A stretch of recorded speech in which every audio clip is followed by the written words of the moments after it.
Welcome to Messy Liberation, the podcast that dives deep into feminism, business, and personal growth. I'm Becky Mollenkamp. And I'm Taina Brown. Get ready for another messy conversation through the eyes of two intersectional feminist coaches. Let's get messy. Hi. Hello. How are you?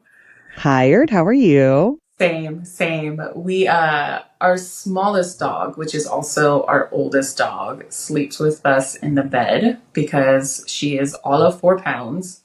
So she's just always cold. Like her body just isn't big enough to retain any kind of body heat. She's like about to be 18. So we're like, let's just put her on the bed with us where it's like really soft and she can get really cozy. And last night she kept inching her way over to me, to my side of the bed. We sleep in a king size bed, my wife and I.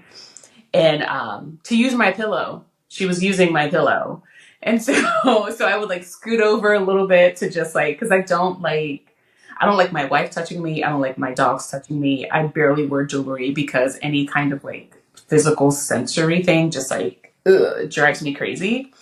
And so her scooting close to me and like being up against me was like, ugh. So I would like scoot over and then she would scoot over again. And then I'd scoot over. It was like this whole dance and it was a long night, all that to say. Well, our dog sleeps with us and she's none of those things. I've always let dogs sleep with me, but she is smaller, but she knows to stay by our feet. The harder part is when my kid crawls into bed with us and he is just like your dog up on me. And then it doesn't matter. And then I will move to where I have like 6 inches on the edge of the bed where I'm going to roll off the bed and it is like, quit touching me. But also, aren't those dogs cute? They are. That's how they get away with it. She can to a certain extent. Like a couple times I just like picked her up and like put her in the middle of the bed and then she would, yeah. So it was a whole thing. Anyway, okay. That's less about our dogs, but we're dog people and that's okay. So we're talking today about the name of the show, Messy Liberation. Jinx. And kidding. You do that too. My kid's very big into jinx. I also have wondered, like, for some reason that just feels like it's that I don't know the roots of that. Is that a problematic thing or not? Like one of those things I feel like I need to explore, which I guess in some ways relates to what we're talking about, which is like this journey of unlearning and relearning and where you start. And when you start to do that, once you've peeled back that whatever. The veil. The veil. There you go. Yeah. You start to see all sorts of things and question all sorts of things, which jinx is one of those where I'm like, ooh, I should probably do a little investigation of like, is that okay? Because I have no clue where it comes from, where you start to learn all sorts of things that you didn't realize are problematic. But anyway, how did you get started? How did I get started? We can talk about how we got started and some of the things that we think might be helpful for people who are new. So I specifically wanted to talk about this because, well, for a couple of reasons. One, we get on here and we do a lot of shit talking, which I think a lot of the shit talking is justified. But, for people who are listening, who might be new to this type of conversation, who are just, getting to that point of really questioning reality as it's been fed to us by the different systems and structures that we live in and out of every day. It could be like, okay, this all sounds great, but like, how do you actually apply this to everyday life, right? And then the second reason was because I was rereading through Emergent Strategy by Adrienne Maree Brown. And ding, ding, ding, the award for saying Emergent Strategy the most times on a podcast in history goes to Taina Brown. You're going to try and get it in every episode. Yeah, I read it every year, and I'm hosting a workshop tomorrow on like mapping this out, but there was a part of the book that just like, it struck me. And obviously I've read it before, but I think I was thinking about it differently this time because I am hosting that workshop. And so it's also interesting how, just as a quick aside, how you can read anything. It can be fiction, nonfiction, whatever. And how it's this reminder of, again, like lived experience and how much our experience of reality is through a lens of what we are living through. Yeah. So like how you're showing up today is different than how you were the last time you read it a year ago. And you will see things differently. It will land differently. Like, and I just think that's an important reminder in this whole thing too, of like what you are living through and any moment, also your history and all that very much affects your reality. It does. So. It does. And I remember a professor in grad school saying, if you ever want to make sure you know something, approach it as if you were going to teach it. And then that kind of puts you in a different state of mind of like asking all these questions of like, okay, does this actually make sense? Like, what does this actually mean? How can we break this down? And so that's been my approach this time reading it. And so if it's okay, I just want to read a passage. Of course it's okay. As long as it's okay with Adrienne Marie Brown.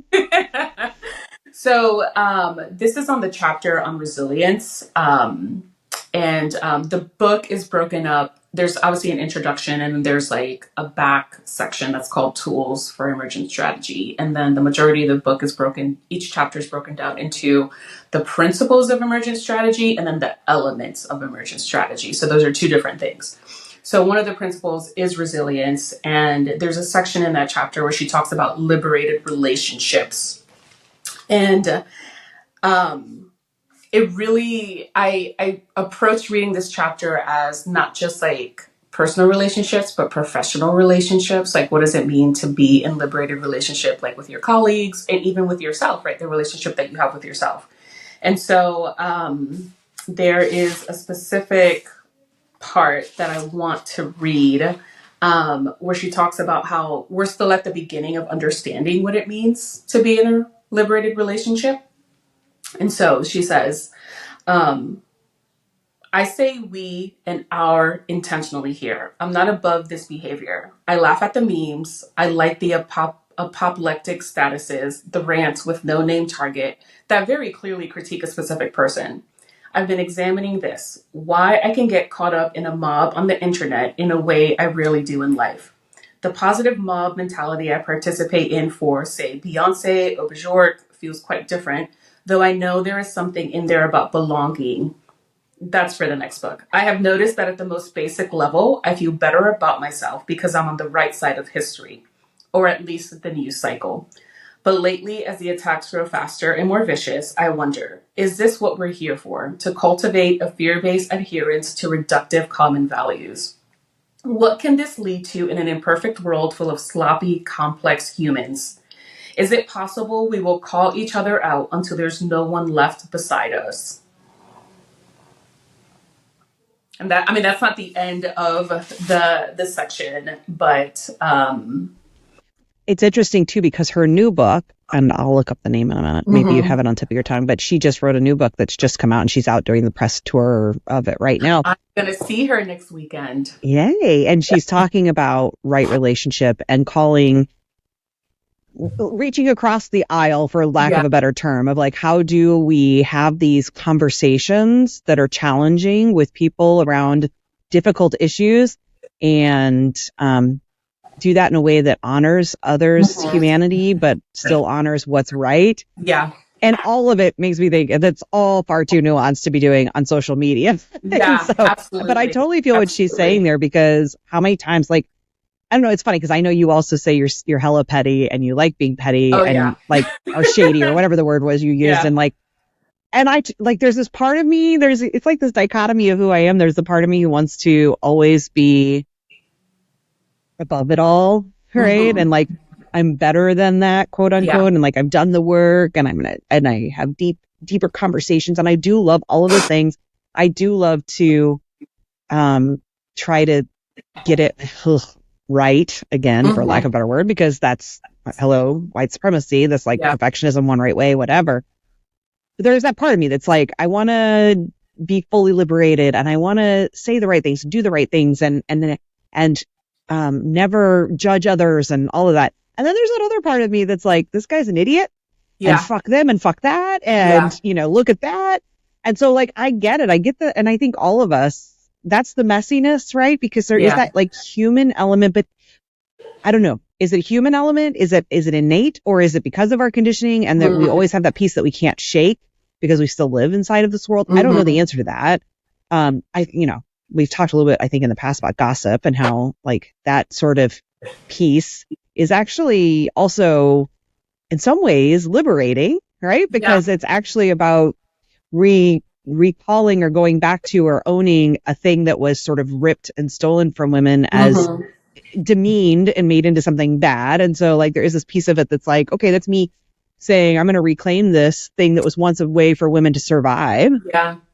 and saying I'm still using that, but then also is that just a cop out? So anyway, all that to say, I fully hear what she's saying because I feel it of Yeah. like there is this messy journey that you have to Yeah. go through where you can start doing the work, but I don't know that any of us ever is going to be getting it perfect. Perfect. And is perfect the goal? Yeah. And I don't think perfection is the goal, right? I think perfection is a function of living in a capitalist system. And I think what she's really getting to here is like how the way that we have been conditioned to live, right? We enter this space of allowing people to be disposable, right? And so she's talking about disposability politics, and you can see that in the prison industrial complex, right? Where a lot of people believe if someone goes to prison, they shouldn't be allowed to vote, like they shouldn't be allowed to get a good job, like That we and should be able to just put them in, strap them into a chair and kill them. right, like they shouldn't be able to, make a living wage if they're doing Go prison labor. outside, They see shouldn't be able to have daylight. good food. Exactly. And that really boils down to how we objectify people, right? Like a lot of times we talk about the objectification of people and we talk about it in a way that's about sexuality, right? Or even productivity. But call out culture, cancel culture also feeds into that because what we're saying is like if you don't completely align with our values, then you're disposable. Like your worth is no longer like you just don't have any worth anymore. And I think the messy part of it is that there's no way to completely like divorce ourselves out of some of that. Like I think for instance, because we are in an election cycle, right? Like taking someone like Trump, right? Like to be quite honest, I'm completely okay disposing of Trump. Like, and I don't mean that in like the very macabre, like morbid sense. I mean, just as a human being, like I want absolutely nothing to do with him. Like Canceling him, for cancel lack of a him better term. completely. Yes, Yeah. cancel him completely. Like I don't see a future in which Trump's values and my values will ever align. Yeah.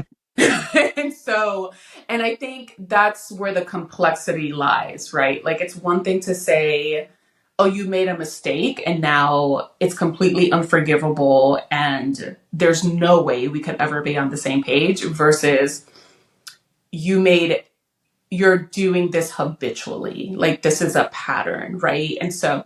And you can think about this also in the context of like abusive relationships, right? And so this is why I love her framing of it as part of liberated relationships versus because like the section before this talks about transformative justice in the context of abusive relationships. And that can be with a romantic partner, that can be with a boss, that can be with a friend or family member, right? And so she's creating this contrast between how to transform the relationship at the abusive level, right? But then also build on top of that in order to have a more liberated relationship, right? So the if the pattern of abuse, if the person doing the abuse is unwilling to enter into a transformative process with you, then I think it becomes okay for you to say, in order for me to have a liberated relationship with myself, I need to cancel you out of my life, right? And also to be fair, she's also not talking about here, I want to just really state this, she's not talking here about people who hold such positions of privilege and power that they are untouchable by the common person, right? Like she's not talking about necessarily celebrities. She's not talking about politicians or world leaders. She's talking about the relationships that we engage in on a day-to-day basis. And so there's a difference between having so much power and privilege that you're like completely untouchable and unaccountable and you just decide you're just going to be the worst person on the planet versus my neighbor, right? Who we've talked about.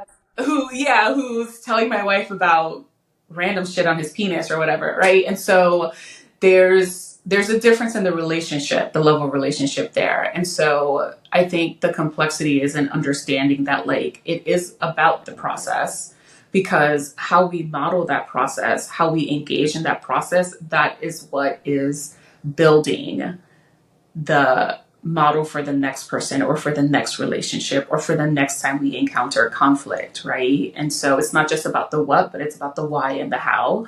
And I mean, that's one of the reasons why I love this book and I love her whole framework about emergent strategy, because yes, the outcome is important, but how we get there is also important. Like the ends does not justify the means. And so much of what we're taught from a very early age is that the ends does justify the means, right? And so it doesn't matter that billionaires are participating in this exploitative process of capitalism because they're becoming billionaires, right? And so, yeah, I don't know. I just said a lot. And so I want to obviously hear your thoughts. Well, I'm kind of thinking of the theme for the show of like how you start this journey of messy liberation. And I think so much what you're talking about and what Adrienne Marie Brown's talking about is radical and amazing and thought provoking.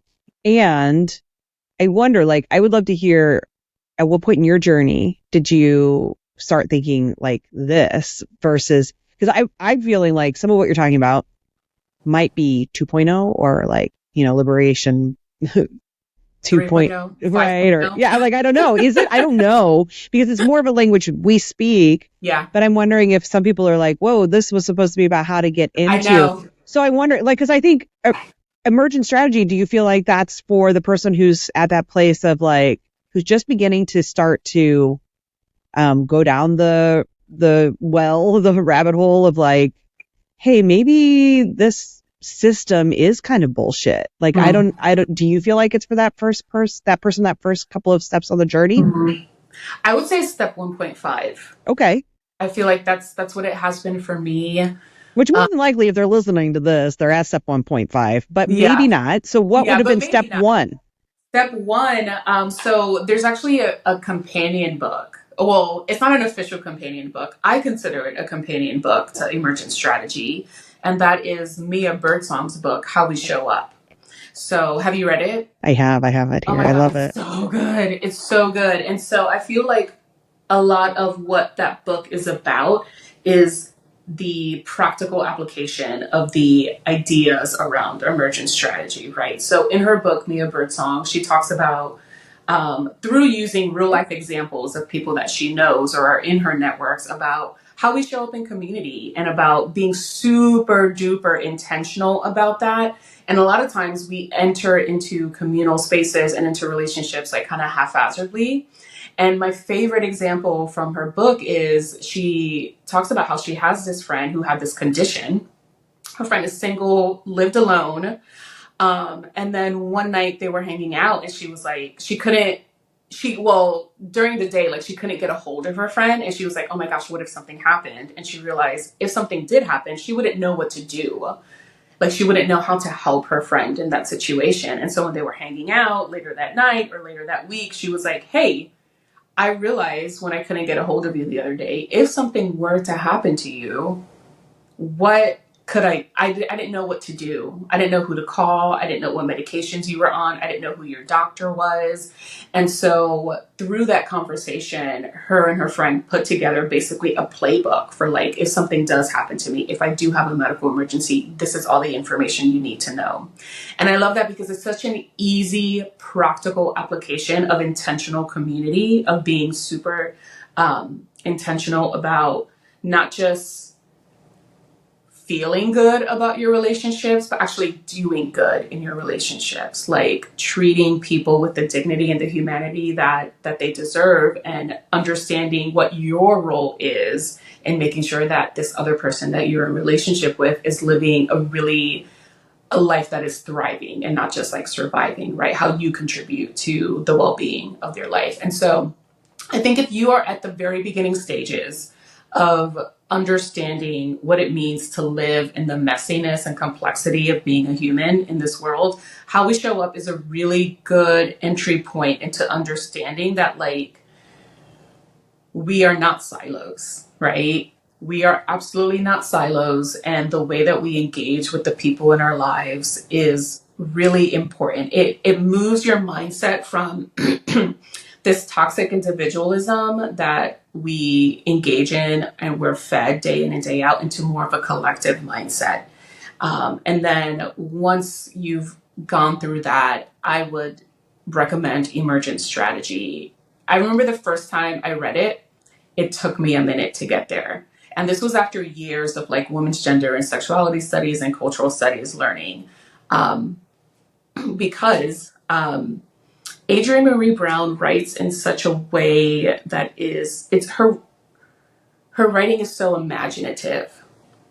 And so the way she writes is almost the way a poet writes. And so you kind of have to be in the right frame of mind to like grasp the meaning of her words sometimes. But I think if you can get through How We Show Up, it's a good primer for being able to target some of those more, not vague, but some of those deeper concepts in emergent strategy. I don't know. What do you think? Because you read both. Yeah. No, I love How We Show Up because I think it's very much about community and thinking about the collective, which I think is really important. I think a couple others that I think of that maybe to me feel like even a step back from that would be All About Love by Bell Hooks. That's a because good I one. think it also is about how we relate with each other, but also a lot about how we relate with ourselves and our understanding of ourselves. Because I don't know if I'm right or wrong in this at all, but I do feel like when you're at the beginning stages of this, I actually feel like a lot of the work, as much as I think this interdependence piece is so critical, I think the interdependence piece, just sort of thinking of like the hierarchy of needs and all of that, like I feel like it's almost it is the 2.0 of liberation. Yeah. I feel like the internal piece is sort of the first place we have to start, because if we're not right with ourselves yet, it becomes very hard to be right in community, to be right as a collective. We don't know how to operate inside of that because we are still not feeling worthy in ourselves. We're not feeling like we have we're not feeling resourced inside of ourselves. You know, we don't feel like we have that understanding just internally. We haven't unpacked so much of the shit that we have taken on that it's really hard to start, I think, participating inside of a collective in a healthy way. And I think, unfortunately, that's too often what happens with white women. So I think maybe part of it is too, I'm speaking from through my lens as a white woman.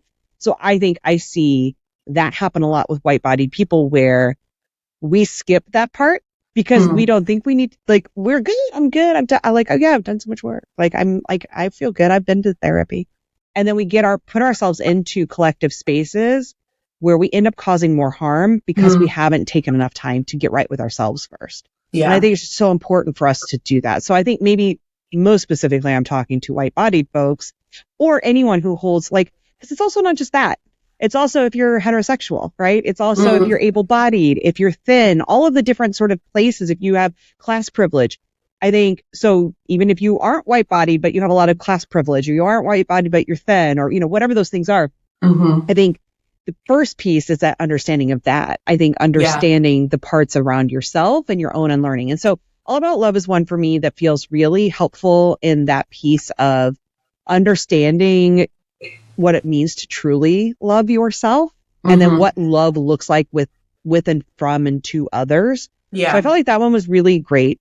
Also, You Belong by Sebene Selassie. I don't know if you've read it, but I fucking love it. So it's kind of like Power of Now by Eckhart Tolle, except it's not that, and it's not written by a white man. Yeah. It's written by a Black woman. It's really wonderful. It is very spiritual. It is really about helping you understand that you belong in this world, right? And that we are all of it's some of that, like the spiritual piece of understanding how we are all connected. And that, like, at the cellular deep level, we are all connected. And I felt like that was really helpful in some of that unpacking for me, and just getting connected grounded into myself. Which is then, I think, All About Love. I also think for men listening, I would suggest The Will to Change by Bell Hooks, because that's also really important, because I think for men especially, there's, you know, inside of patriarchy, there's a lot that needs to happen for learning. And then the other one, if we're talking only about books, but I do think books are just a really helpful way for us to understand this. Obviously also for white women, White Feminism by Koa Beck was one of the most really helpful for me in understanding, because I think most especially for white women, those white women who think of themselves as sort of the good ones, the good liberals, like I'm not like those, bad white women. I'm one of the good white women. I voted for Trump. I mean, I didn't vote for Trump. I voted for, Clinton. I'm a good white liberal, the pussy hat wearing white women. Yeah. White Feminism by Koa Beck is really helpful in helping you to begin to identify the ways that maybe your feminism isn't as intersectional as you've thought. And if you don't know what that even intersectional means, then it's definitely worth reading. Yeah. So I think it's really important to especially for when you have a privileged identity, an oppressor identity, I feel like doing more of the self work first is so important before you start to move into more of the community work. I love that you brought that up, because it really does highlight like the different experiences that we come from, because and not to say that like cultures that aren't white are like perfect in their collectivity, but I do feel like, and it has been my experience, that cultures that are non-white, like Hispanic or Latina or Black cultures, or non-colonized cultures, basically, or even some colonized cultures, right, who didn't start out as like white European, there is a sense of collectiveness in those communities, right? Like, I remember growing up, like, my mom was a single mom, so that meant the whole family helped out in taking care of me and my brother, right? So, like, and not that that doesn't happen in white cultures, but sometimes the intentionalities are different. And it's not always perfect, obviously, but I think there is a difference there. And so for someone like me, it's a lot easier for my entry point to be about collectivism, because my experience has primed me for that conversation, right? But I love that you brought in All About Love by Bell Hooks. I think also Feminism is for Everybody by Bell Hooks is another good one. That was the first Bell Hooks I read, and I do love that. And in the piece, speaking of that collective piece, I love that it also talks about, it was for me the first time I really heard about consciousness raising groups in the 70s. And that was the thing that got me so excited to have community. It was really the eye-opening place for me. So I love that you bring that up, because that was where I started my feminist book club like 5 years ago after reading that book, because I was like, I need this. I want more conversations about these important issues. So I love that one too. I just think there's something about, All About Love's usually the one that most people recommend with Bell Hooks, and I think for good reason. Yeah. But I do love Feminism is for Everybody. Yeah. Yeah. I think those are two really good places to begin. Oh God, what was I going to say? And, we talked a lot about books, but like you can get these on audiobook now, right? So it's easy to get through. And actually, a lot of Bell Hooks work, now that she has unfortunately left us, there's many of that is old enough, and not just hers, others as well. There are some of these books that are old enough that they're actually in public domain and you can find them online. So that's a possibility, obviously, from the library. Also, I just want to mention, so for me, my journey started a decade ago. So I'm like a decade into this, what I call my liberation journey. I was a good white feminist before that for basically the entirety of my life. Like, I've always identified as being progressive. My my mom was a Democrat. I learned about progressive politics. I've never voted for a Republican candidate. I've only ever voted for Democrats, which is sad because I'm not even really a Democrat. I'm far more socialist than that, but that's my choices. So I've always thought of myself as that. And it wasn't until 2014, Michael Brown was murdered a half a mile from my door here in St. Louis. And most people know about it because it was one of those earlier, like, a lot of protesting that was happening. A lot of, important names came out of that, like Brittany Packnett Cunningham, who a lot of people now know as well as somebody who's a big advocate. Delray, McKesson was here. Like, there was just a lot happening. And that happened so close, literally, to my home. Like, I could see the fires. We had to leave our house that night because the fires were inching. They were closer to our house. And it really was my wake-up call. And I bring it up because what actually sort of was my journey into unlearning was not initially a book or anything. It was a moment in time that felt close to home, or that was awakening. For some people, that was George Floyd, not because they lived in Minnesota, but because of the timing of that with everyone in their homes, and our attention was on that. For other people, it was different things, whatever it is for you. But I then took it upon myself to say, I'm not just going to look at this news aghast in the horror of what's happening. I want to educate myself. Yeah. I went online and I started looking up, granted, I'm a journalist, so maybe, my background's journalism, that might be part of why, but I want to offer this for data. I want to offer to others that I started kind of going into it with this journalist's mind, with a scientist's mind. I started searching for data. What was the data and the differences in how police were treating white people and Black people in my community? I looked for local statistics on these numbers, not just national, to see what does the data bear out, right? Like, what is the truth about because, in that moment, there was a lot of conversation, about, he was a drug dealer and, he was stealing or whatever. I wanted to know, because I could immediately sort of feel in myself, I had this sense that if it was me, the outcome would have been different. But I don't know if that's true, right? So I started doing a lot of research and I started writing about it on blog posts that I've since taken down because it just wasn't the focus of my website for a long time. But that data really helped me begin to open my eyes. And from there start to say, this is a thing. This is an issue. And how have I not been paying attention to it? And what did I miss? And why didn't I know this? Right? Why was my experience so different? And so that was really, for me, that starting point. It wasn't about a book that opened my eyes because I might not have been ready for it until I had this moment where I was like, let me investigate. So I offer to people the next time there's a thing that happens in your community, do some investigation or don't even take it from that. Start to look now. What are the real differences between how men and women are being treated in your community? Pay differences, job titles, who's in public office. The same for the difference between Black people and white people in your community, who's being arrested, what are the sentences they're receiving, who holds privilege and office and who doesn't, those kinds of things. That stuff, forget what you read in a book, just knowing the truth of what it looks like on the ground and where you live can be really a great place to begin your own journey. Yeah. That I love that you indicated a very specific moment in time, because I think that's something that felt very personal to you, right? And it kind of goes back to what we were just talking about a few minutes ago about it starts internally before it kind of moves outward into collectivism and community for a lot of people, especially for a lot of white-bodied people. And my experience was somewhat similar. So I grew up super fundamental evangelical Christian, almost my entire life. And when to the point where I went to missionary training school, and then I worked at a church for a really long time. And so my personal and professional life was in this bubble. And the church that I was going to just outside of Atlanta at the time, touted itself as this multi-generational, multicultural church. Their biggest claim to fame was that they had over 100 different nations represented. It was very diverse, etc.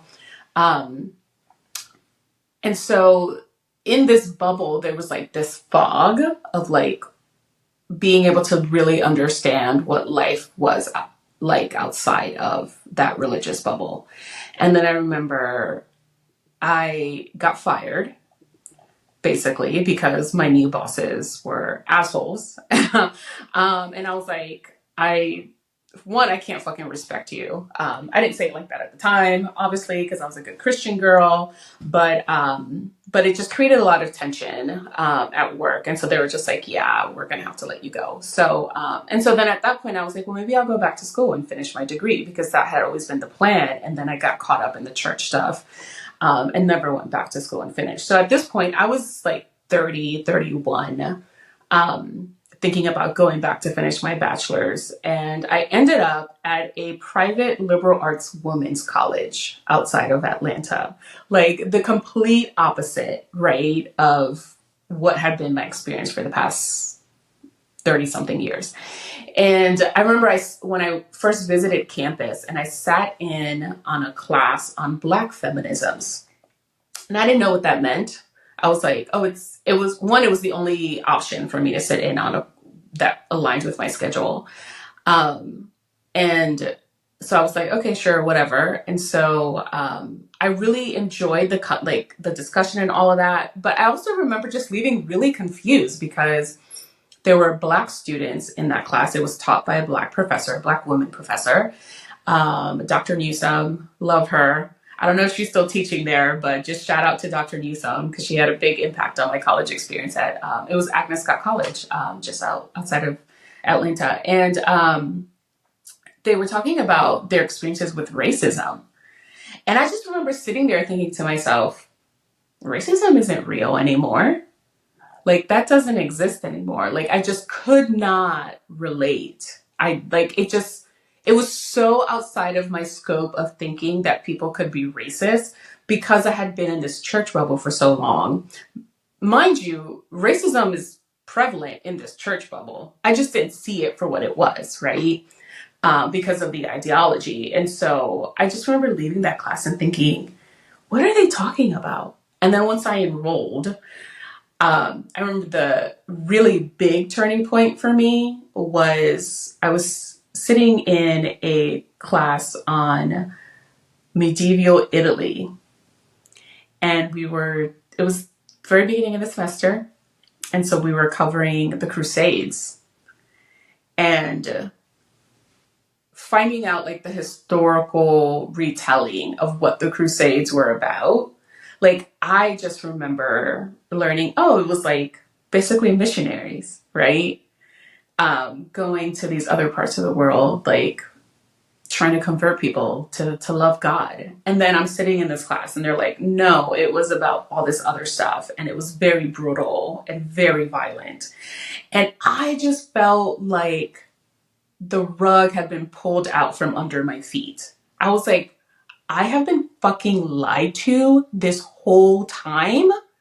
Like, I just remember being so angry and so like, oh my God, like that semester was awful for me because I was just like, what the fuck has been my life? Like, I felt like I'd wasted all this time. Like, I was just so angry. I felt hoodwinked and I felt betrayed. And that was the beginning point for me for like doing some of that like internal deconstruction for myself about, okay, Christianity is a scam. For the most part, like if you have faith, if you believe in that stuff, that's great. But I would challenge you to ask yourself why and how you practice your Christianity, right? Because I feel like a lot of people who practice Christianity are so far removed from the actual message of this person named Jesus, right? And listen, I went to ministry school. I took like Old Testament and New Testament classes in college in both undergrad and grad school. Like, I know what I'm fucking talking about when it comes to Christianity and religion. So, yeah,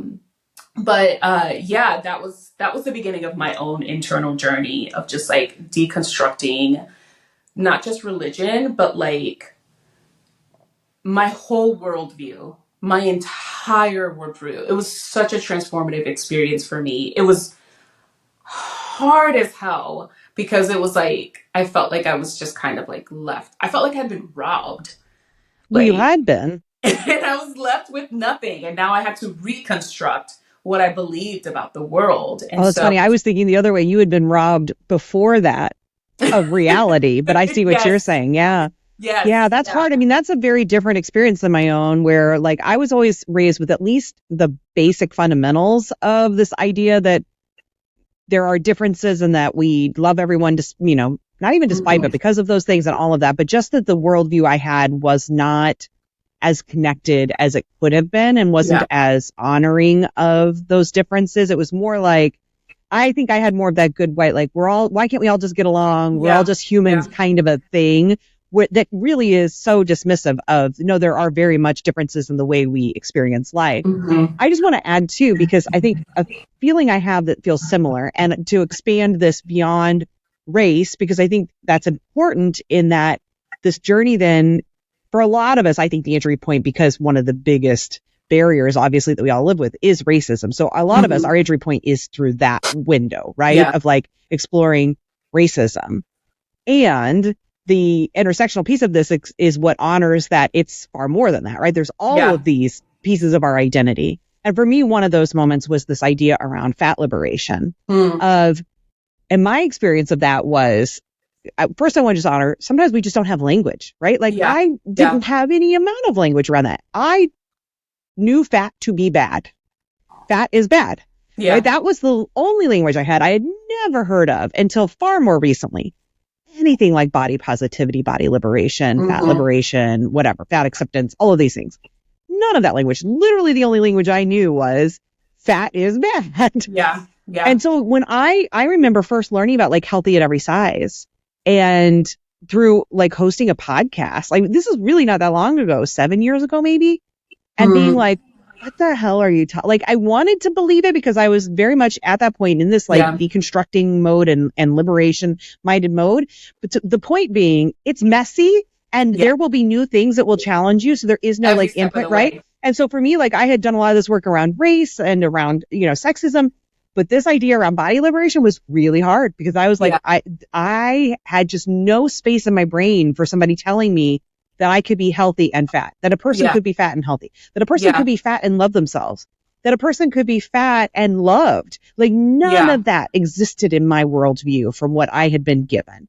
And that was really hard. I had that same sort of like, what the fuck? And then that feeling of like, I had been robbed in that all these years up to this. What did I miss out on? Like what could have been if only I could have had this language sooner, and if I had known sooner, and if I could have loved myself fully sooner.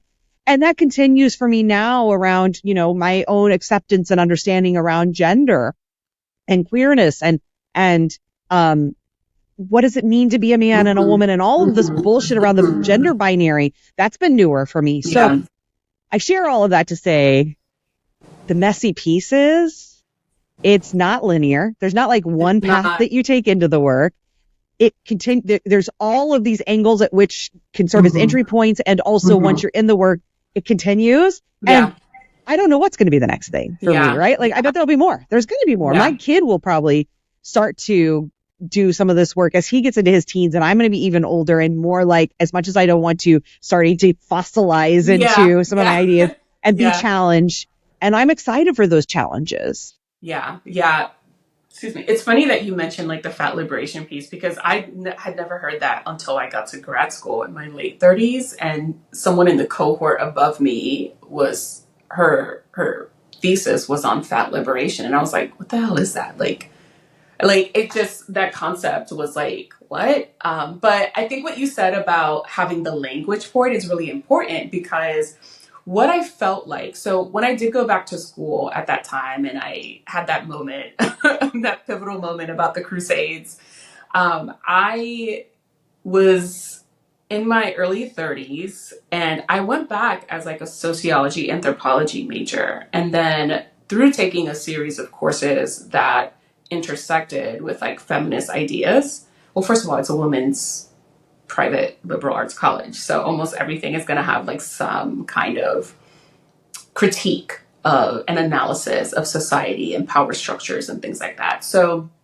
but what it felt like was like, oh, now I have a language for all these experiences that I've had, because I knew that I was treated differently when I was in the church bubble. I didn't know why. I couldn't attribute it to being a fat person. I couldn't attribute it to being someone who's not white. I couldn't attribute it to being a woman. I knew that it was different. I didn't understand why.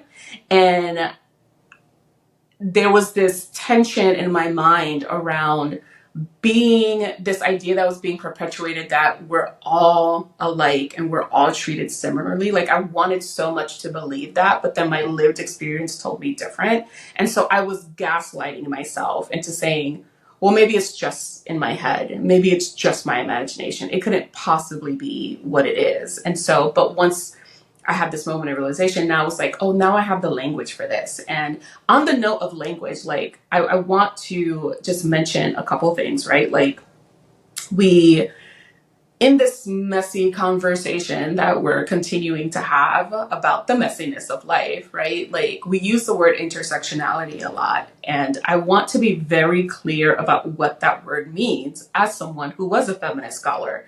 Like, when people say, well, a lot of people use the word intersectionality, but I feel like most people, sometimes what they mean are intersecting identities, right? Like, I am Black and a woman and fat and disabled and queer. Those are my intersecting identities, right?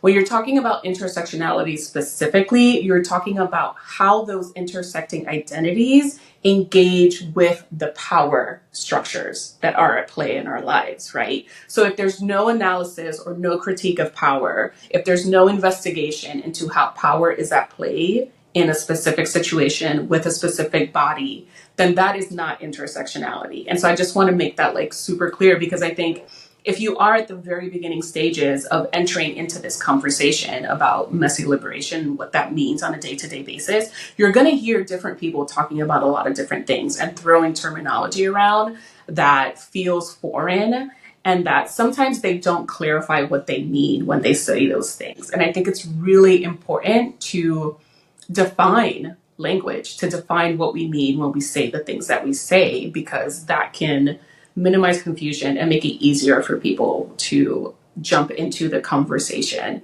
And so I wanted to say that. And I just want to quickly shout out Kimberly Crenshaw, who was the person who coined that term, intersectionality. And I'm pretty sure there's a great TED Talk of hers that we can link to in the show notes. So I'll link to that in the show notes so that people can go and watch that if you're curious more about what that means from the person who was the first to really bring that to the fore. Yeah. Lots of TED Talks, interviews, different kinds of things, conferences.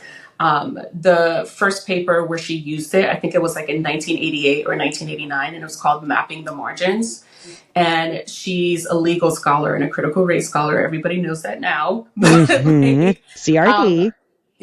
But she coined that term because she was talking about the experiences of Black women in different industries, how they were being discriminated against. And so she was using the power of the legal system to explain the concept of intersectionality, right? And that paper's so old, I think it's free to, like, you can Google Mapping the Margins, Kimberly Crenshaw, and find it. And we can link it in the show notes.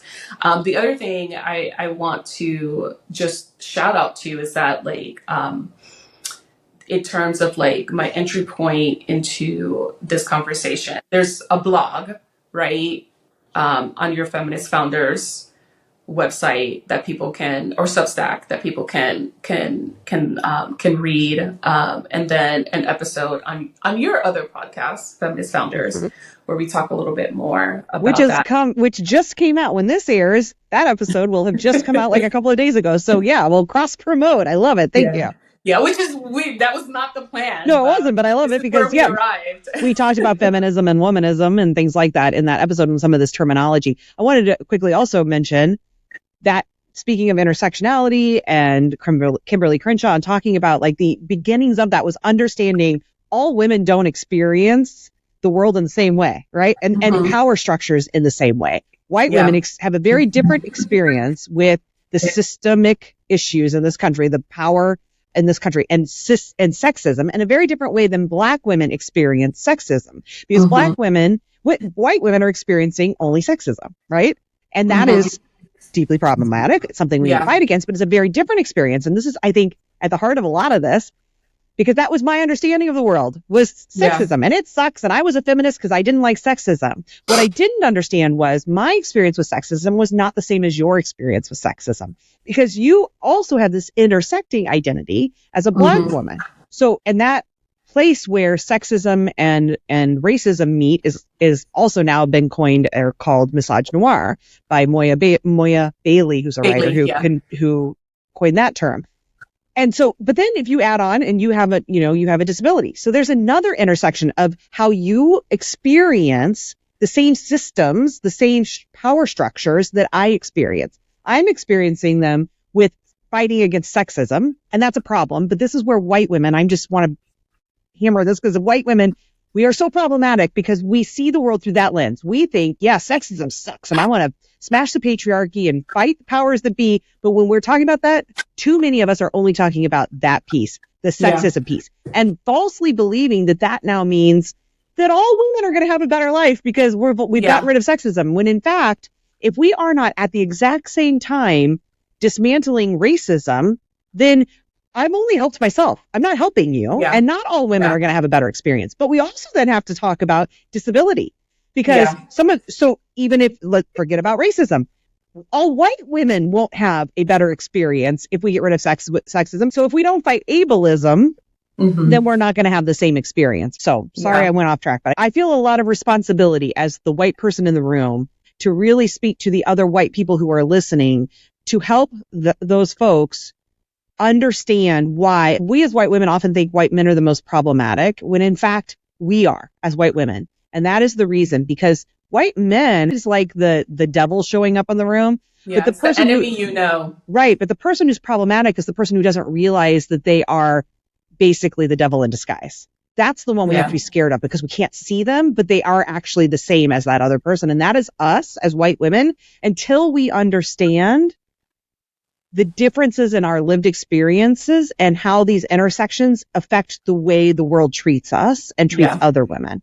Until we understand that and begin to say, my feminism is not feminism unless it includes all of those intersections. I'm not free until we're all free. Yeah. Then that's a problem. And that is why we are the biggest problem. Yeah. Like, do away with the pussy hats. Do away with the slogan, the future is female. Like all of those things are just not inclusive at all. And I really appreciate you for just like harping on that, because I think it's a really important point to harp on. Like, because as you said, like, even if you're a white woman, like you may be disabled, you may be in the LGBTQ plus community, you may be fat. So there's still so many ways as a white person, as a white woman, that you can be discriminated against that are not just based on your sex and your gender, that people miss. I know we're like, we got to wrap up, right? And so I want to wrap up with this other portion of the book. And so the last principle of emergent strategy is creating more possibilities. She's really coming from an Afrofuturist perspective. It's really about speculative fiction, right? But what a lot of Black activists and organizers have done is just kind of map that onto real life, right? Use that as a jumping off point for creating better possibilities in a better world. And so Afrofuturism is this idea in fiction work about the concepts and ideas that are important to African Americans being a part, like how that intersects with the idea of like futurism, right? Building a new world, building new technologies, things like that. So if you think the best example is the movie like Black Panther, right? Oh, okay. Yeah. I was going to say, or Octavia Butler. Right. Like those are Afrofuturistic examples that we can point to. But I think though that concept and that idea can be mapped onto this conversation about messy liberation, because the whole premise of being a part of this conversation is like, okay, how do we build a better world, right? Like, how do we build better systems and better relationships? And so there's a part in this chapter at the end that I thought was just brilliant, that I want to share with everyone. And so she says, how change works in collective ways, disrupting the single white male hero narrative, centering marginalized communities, meaning we are the center of the story as opposed to the sexy and unbelievably stylish sidekick. And visionary fiction is hard and realistic and hopeful. It's neither utopian nor dystopian. It's more like life. Imagination is one of the spoils of colonization, which in many ways is claiming who gets to imagine the future for a given geography. Losing our imagination is a symptom of trauma. Reclaiming the right to dream the future, strengthening the muscle to imagine together as Black people, is a revolutionary decolonizing activity. What we are all really asking, what Octavia was asking, is how do we, who know the world needs to change, begin to practice being different? How do we have to be for justice to truly be transformative? Not them, that massive amorphous air quotes, them, that is also us in our heads and hearts, or that loves us, or that is tired of this shit, but is family to us. Not them, because maybe they don't recognize yet that these changes are the key to human survival, but us who are awake and awakening. How do we need to be for Black lives to matter? What do we need to heal in ourselves in order to offer a future of any real peace, or to become the protagonist of this human story and earn the flip of the page of all the sentient life in the universe, to claim the future as a compelling place for our miracles? This is everything. And I think what we forget or lose so often in the conversation about messy liberation and building a better world is that, yes, it's hard and it's overwhelming and it's frustrating and angering, but it's also a place of hope, because there is the opportunity there to imagine something different. And when you live in that place, the possibilities are infinite. We get to create the world that we want to live in by what we do today, by the decisions and the actions and the relationships that we engage in today. And I think that is what sometimes gets lost in the conversation. Like, it's not just about being angry, although our anger is justified. It's not just about being pissed off. It's not just about being frustrated, although all of those feelings are justified and necessary for the work.